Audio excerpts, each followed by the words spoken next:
नमस्कार सर्वांना. आजचा विषय आहे नीच सिलेक्शनच्या संदर्भातला. आपण आपली नीच निवडताना घाई गडबडीत निवडायची नाही.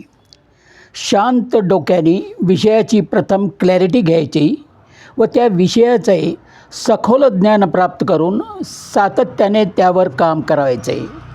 नीच निवडताना मार्केटमध्ये ती हॉट आहे म्हणून निवडायची नाही, तर त्याचा इम्पॅक्ट हा लाँग टर्म असावा लागतो व आपला हेतूसुद्धा त्यात साध्य करणे असा असावा.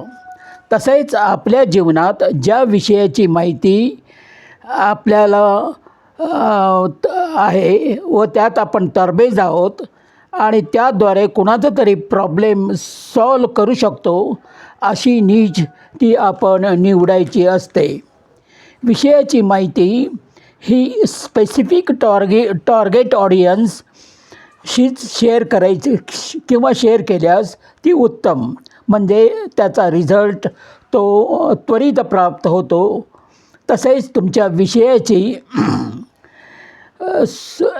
विषयाची सोल्युशन लोकांना विषयाबद्दल ते सोल्युशन लोकांना गरज असणे व सातत्याने त्याची मार्केटमध्ये डिमांड असावी लागते. फास्ट इम्प्लिमेंटेशनची जरुरी असते, ना की परफेक्शनची. तसेच रिझल्ट प्राप्त करण्यास पुरेसा अवधी द्यावा लागतो.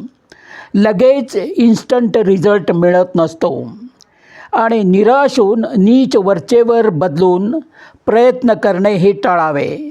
एकच नीचवर सातत्याने प्रयत्न केल्यास तुम्हाला हवा असलेला रिझल्ट नक्कीच प्राप्त होतो व इच्छित रेव्हेन्यू किंवा प्रॉफिट मिळणार म्हणजे मिळणारच. ही काळ्या दगडावरची रेष आहे. चला तर आपण ह्याच दिशेने मार्गस्थ होऊन इच्छित स्थळी पोचू. धन्यवाद.